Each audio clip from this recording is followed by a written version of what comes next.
Sala na uwi sa malagim na masaker. Doc. Minister oxygen, 5 liters per minute.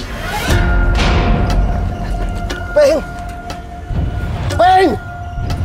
Magpapayos ka sa ginawa nilang to. Hayop sila.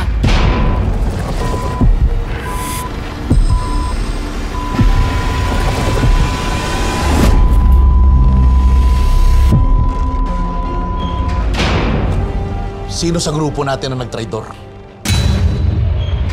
Napuruan ko lang si Elias. Pero malakas ang kutob ko na hindi pa siya tigok. Elias! Siya ang parating narinig ko. Siya ang binigyan natin ng panahon. Oh, nakita nyo? Binilikan tayo ni Edgardo.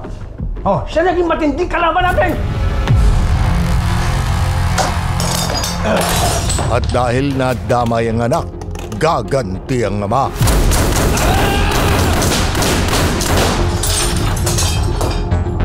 Kailangan mo ng mabuhay ni Elias.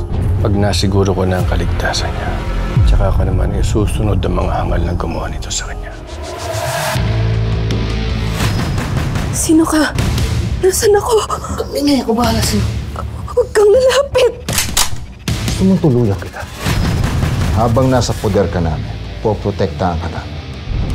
Walang kakanti sa'yo. Ang mga kriminal naman, sisingilin ng karma. Anong totoong pangalan ni Vanessa? Vanessa. Kaibigan ni Vanessa si Elias. Kumpirma ni Bubuna kung totoo ang nalalaman mo. Pero makukumpirma lang natin yan. Ipapa-DNA test natin kayong dalawa. Mr. President, Doc, nakausap ko na po ang attending physician ng pasyente si Vanessa Bartolome. kumusta naman ang pasyente? Nasa ICU na po siya. Time of death, 11:11 p.m. Alright. Non-stop pa rin ang action at bardagulan.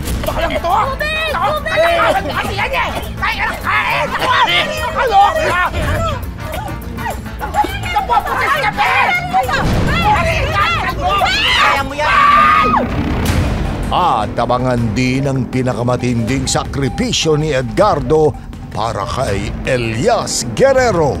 Pagkatapos ng lahat ng masalimuot na dinanas mo, Elias, ito na lang ang tanging bagay na magagawa ko para bumawi sa'yo. Bilang ama mo, kahit ang maging kapalit pa ay manganib ang buhay ko, mabubuhay ka. Simula na ng Sanib Puwersa sa Black Rider.